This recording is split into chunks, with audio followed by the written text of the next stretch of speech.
పార్వతీపురం మన్యం జిల్లా వాటకోసు గ్రామంలో హృదయ విదారక ఘటన జరిగింది.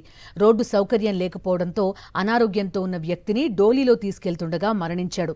అధికారులకు ఎన్నిసార్లు విన్నవించినా పట్టించుకోలేదని గిరిజనులు ఆవేదన వ్యక్తం చేస్తున్నారు. ఇంకెంతమంది ప్రాణాలు పోతే స్పందిస్తారని మండిపడుతున్నారు. కూటమి ప్రభుత్వంలో డోలీ లేని గ్రామాలు నిర్మిస్తామని డిప్యూటీ సీఎం పవన్ ఇచ్చిన హామీలు ఏమయ్యాయని ప్రశ్నిస్తున్నారు గిరిజనులు.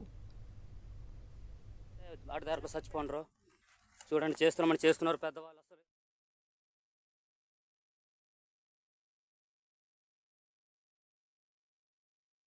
పార్వతీపురం మన్యం జిల్లా వాటకోసు గ్రామంలో హృదయ విదారక ఘటన జరిగింది.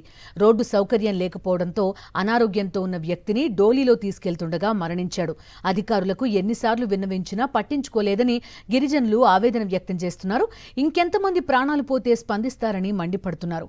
కూటమి ప్రభుత్వంలో డోలీ లేని గ్రామాలు నిర్మిస్తామని డిప్యూటీ సీఎం పవన్ ఇచ్చిన హామీలు ఏమయ్యాయని ప్రశ్నిస్తున్నారు గిరిజనులు.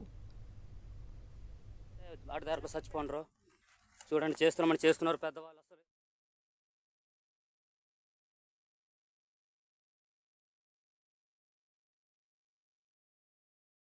మరిన్ని అప్డేట్స్ కోసం ఛానల్ ను సబ్స్క్రైబ్ చేయండి. నోటిఫికేషన్స్ కోసం బెల్ ఐకాన్ పై క్లిక్ చేయండి.